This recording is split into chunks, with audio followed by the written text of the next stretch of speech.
Hey everybody, this is TJR. About a week ago, I did an unboxing of the Elton John Madman Across the Water 50th Anniversary box set.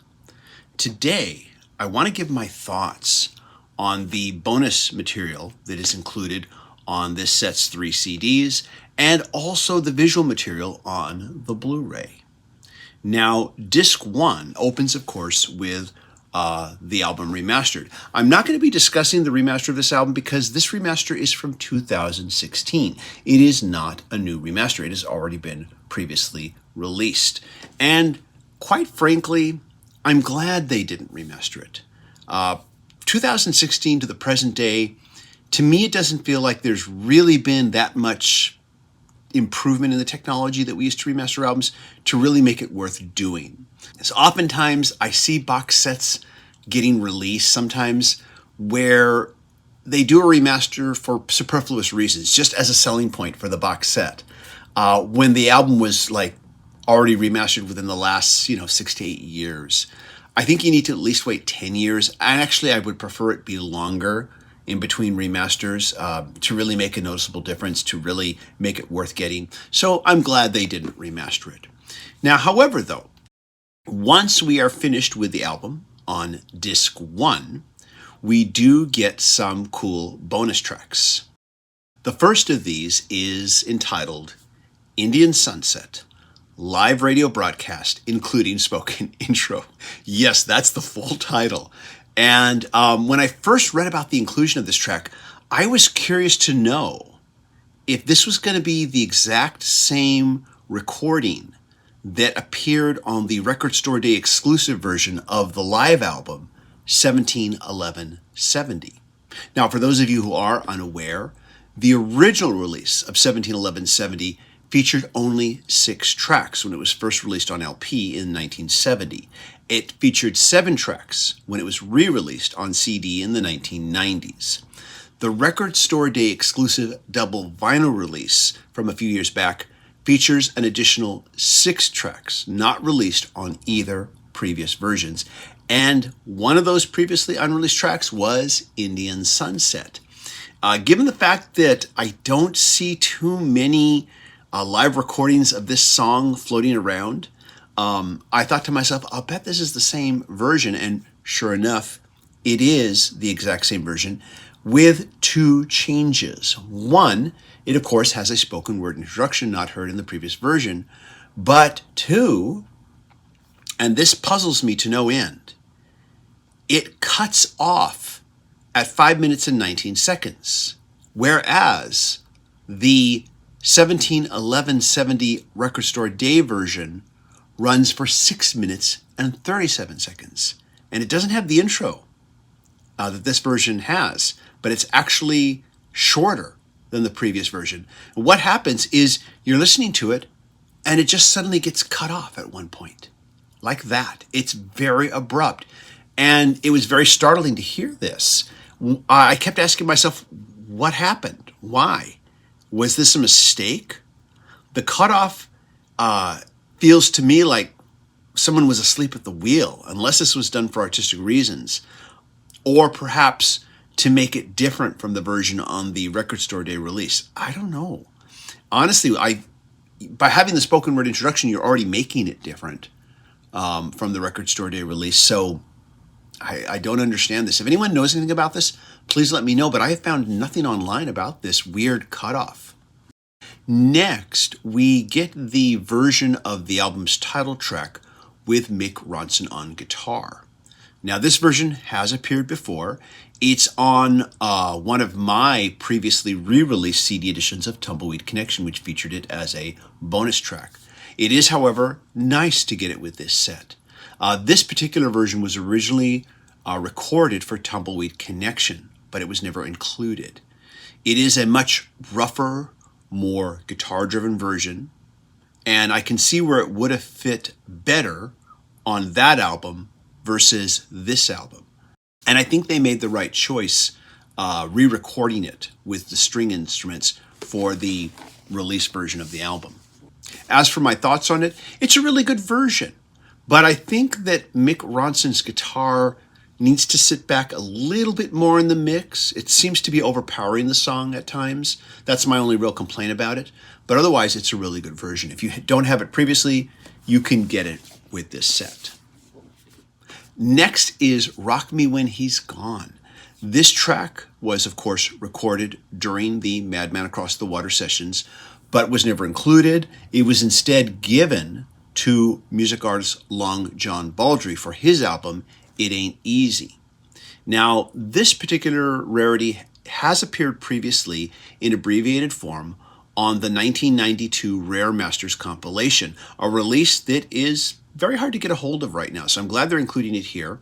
It's a great bit of early 70s Elton gospel-infused rock and roll.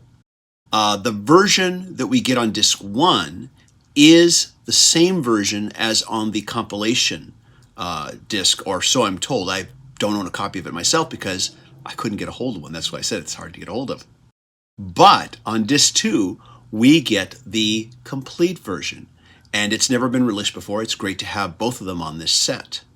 The version on disc 2, which I'll discuss in a moment, has a longer jam at the end, and it runs past the 7-minute mark versus the 5-minute and 4-second version that we get on disc 1. They're both enjoyable. After that, the next bonus track is Leave On Mono Single Version. Now, this version is shorter, and it's in mono. Sometimes older songs recorded in the 50s and 60s do sound better in their original mono mixes. However, I can't say that about this version. It's just simply shorter and it's in mono, and I don't see any real reason to listen to it except for maybe just historical research. Other than that, you're better off sticking with the released version, which is longer and in stereo. Rounding off the bonus tracks on disc 1 is Razorface Extended Version. Now, this is the same take as the release version, except there is a longer instrumental jam at the end on the release version before the fade out. The only other difference I could detect is that the bass guitar is much more present in the mix in this version as well. If you can spot anything else, please let me know. This brings us to disc 2, which is almost entirely made up of solo piano demos, just Elton John at the piano. We open with Madman Across the Water Piano Demo 1970. Now, this demo opens with a slightly different and dissonant piano opening before launching into the song's familiar piano riff. There is also a brief mid-section piano flourish that is different from the final version as well. As I listened to this, I was amazed at how top flight Elton John's performance is on this demo. He is singing and playing it like he's setting it down for posterity, and I'm impressed with how he reinterprets the instrumental sections on his own without the aid of the string section or any other players. His performance builds up to a crescendo when suddenly he just starts to randomly bang on the keys and bring the entire performance to an abrupt halt. As I listened to this, I thought to myself, perhaps this was an artistic choice. Maybe he was toying with the idea of ending this song this way as kind of a way of musically illustrating the madness of the song's main character. Then again, perhaps he was just goofing off, or perhaps he just got frustrated and made a mistake. I don't know. Anyways, though, after that, we have track 2, Tiny Dancer Piano Demo. I've always said the devil is in the details when it comes to music and music arrangements, and this demo shows this. On this version, Elton mostly has figured out what he wants to do with this, how he wants to play it, but he's still toying with a few different approaches. He opens the song with descending chords, dum dum, as opposed to the arpeggios that he would play that descend. Da da da da dum da da da dum dum. He opens it a little bit differently, but only at the very beginning. After that, he plays it the way we're used to hearing it. But aside from this opening, he mostly has the arrangement worked out. There are a few slightly different lyrics in this version. See the headlights on the highway versus count the headlights on the highway. Other than that, it's pretty much what we're used to. It is a very solid performance, and I enjoyed it. Track 3 is Leave On Piano Demo. Now, this particular version has a completely different introduction. It's much busier than the final version. But when you listen to it, you can still hear the notes within that busier version that he will eventually play in the final version. It's kind of like he wrote it and said, oh, too many notes. Just cut out a few, like that movie Amadeus, and went with a more sparse approach. This longer introduction actually has a little bit of a slightly ragtime feel to it, so it's kind of easy to see why he chose to go in a different direction and give it the more sparser, more classically influenced opening that we are now all familiar with. This demo is also a bit rougher than the previous two and feels a little less confident. It feels like he's still trying to figure out exactly what note he wants to sing vocally and where he wants to hit them. But by the song's closing, I walked away from this track feeling like I got the chance to hear what a slightly more gospel-influenced version of Leave On might have sounded like. Track 4, we have Razorface Piano Demo. Now, Elton actually begins this one with a spoken word Monty Python gag. And when I heard this, I kind of like to imagine the reaction that US audiences would have had back then if he had kept this on the final version. Now you have to remember, Madman Across the Water was released in 1971. Monty Python premiered in the UK in 1969. But in the United States, Monty Python would not premiere until 1974. So had he included this, I am sure that this gag would have gone completely over the heads of US audiences. I'm sure they would have been scratching their heads wondering, what was that? Still, I think it would have been funny if he had included it. I can imagine US audiences trying to put their own interpretations on it, and I think that would have been funny in hindsight. Again, this is also a very confident demo. Definitely a pleasure to listen to. Track 5, Madman Across the Water, Piano Demo 1971. We get a second demo of the album's title track. And in this version, Elton's arrangement is close to what will be his released version. But again, the real star of listening to this demo is hearing another take of him basically improvising over the instrumental section, figuring out how to interpret that with just himself on piano and not have anyone else in the room with him. So hearing this second version was also a real treat. Track 6 is Indian Sunset, Piano Demo. This demo recording has a completely different opening. A 39-second piano instrumental opens the song, and honestly, I kind of wish he'd kept this in the final version. But I guess Elton and producer Gus Dudgeon had their reasons. This demo version is about a minute longer and is also very confident sounding. The only thing wrong with it is that it lacks a solid ending. But then again, it is just a demo after all. Track 7, Holiday Inn Piano Demo. Now, this is not one of the stronger demo tracks on this release. I'm still very glad to hear it, of course. I love kind of getting a chance to peek behind the curtain and hear these things. But sometimes there are demos where they become enjoyable to hear in their own right. Other times it's more just a kind of a, that's interesting. This kind of falls into that category for me. The reason I say this is because when you hear this version, you really can tell how much Gus Dudgeon's production will add to the song's final overall feel and sound. This demo also lacks a solid closing, and without the benefit of hindsight, this might be just a skippable track. Track 8, Rotten Peaches Piano Demo. Just like Indian Sunset, this version features a brief piano instrumental, but unlike Indian Sunset, this demo doesn't benefit from the intro. Just like Holiday Inn, this is not one of the stronger demos on this release. Track 9 is All the Nasties Piano Demo. It is definitely a welcome pick-me-up from the last two tracks, and this demo just shines with confidence. And I would say in its own way, this piano and vocal version, even though it's very sparse and very minimal, it is in its own way emotionally as beautiful as its final recorded version. Track 10 and track 11, we have Rock Me When He's Gone, the piano demo. This is the demo version of the track that I talked about on disc 1. And track 11 is, of course, the full version that I mentioned earlier. It's great to have both of these. I may have mentioned a few misgivings about some of the tracks on disc 2, but overall, these are some of the best and most enjoyable demos that I have had the opportunity to hear, with the only comparable listening experience being the recent Beatles 50th anniversary set collections of demos. This brings us to CD3, which features a BBC Sounds for Saturday live broadcast performance of 8 tracks. And you know what? I'm going to skip CD3.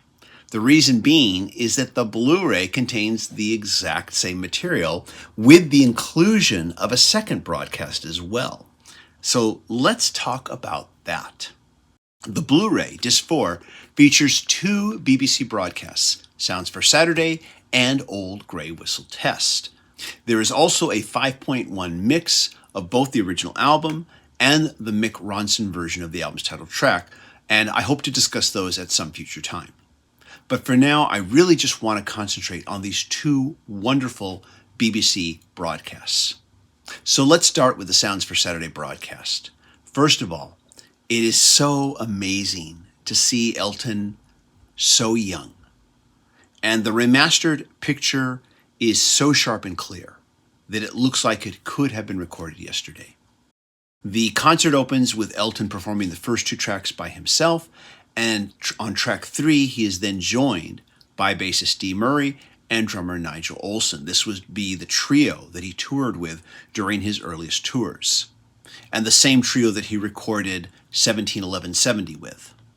It's one thing to hear this audio on disc 3, but it's another thing to be able to both hear it and watch it.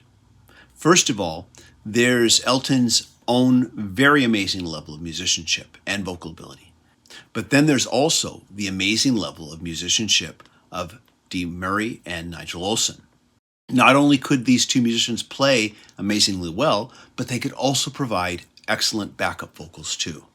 Elton himself is fresh off recording the album, so his arrangements at this point are very close to the record, and yet already there is room for the band, this trio, to stretch out and improvise. And this is where we get some of the most exciting moments that this Blu-ray has to offer. Now, earlier I mentioned my admiration for how Elton handled the instrumental sections of Madman Across the Water on the studio demos. But on the Blu-ray, some of the most exciting moments are watching how the whole trio adapts to the instrumental sections and launches into extended instrumental jams. There is even one point during one of these jams where the 3 of them actually kind of start to fall off. And when I watch this, I keep thinking of that joke from Spinal Tap. Oh, that wasn't a mistake. That was jazz I was playing. The exciting thing about watching this is watching them find their way back. They commit to what they're doing. And even though it's starting to fall off and they're starting to lose their way, they figure it out, they find their way back, and they get back into the groove. And for me, that's really exciting to watch. It's like watching someone climb a very high, steep cliff, suddenly start to lose their balance, and you're like, oh no, and you watch intently, and when they finally do find their footing and make their way back, you're like, yes, way to go. After this, we have the second broadcast, which is Old Grey Whistle Test. In this particular broadcast, Elton performs 2 songs solo, Tiny Dancer and All the Nasties. And then there is an interview with him and Bernie Taupin. This interview is a real time capsule of him reflecting on where he is in his career right at this moment. And he's completely unaware, and how could he be, of the insane, absolutely insane amount of success that he's going to be experiencing very shortly. Overall, I really enjoyed the bonus material on this set, but for me, the real star is the Blu-ray. Now, after that, we do, of course, have this hardcover book, which I did show and mention earlier. This book, its primary feature is a section entitled Peculiar in a Funny Sort of Way, the story of Madman Across the Water, August 25th, 1970 through March 4th, 1972, by Daryl, hopefully I've said this right, Eslea. Hopefully I read that correctly. This was definitely an enjoyable read, definitely an informative read. Some of the material on this I was already, of course, familiar with. It was discussed in Elton's biography, entitled Me. But there were still revelations to be had from reading this because it focuses just on the making of this album. There is, of course, also just a ton of photographs, memorabilia from the era as well, and of course, a reproduction of the original album lyric booklet, which came with the original album, and a timeline for the writing and recording of the album. But yes, very enjoyable book. I enjoyed this just as much as I enjoyed listening to all the bonus audio material and, of course, the Blu-ray concert footage. So that's my review. I was overall extremely pleased with this purchase. Would definitely recommend it if you're a fan of the album. Let me know if you picked up this set. Let me know what your thoughts were. As always, if you like what I do here, be sure to click a like, hit subscribe, and hit that bell notification icon so you never miss a video.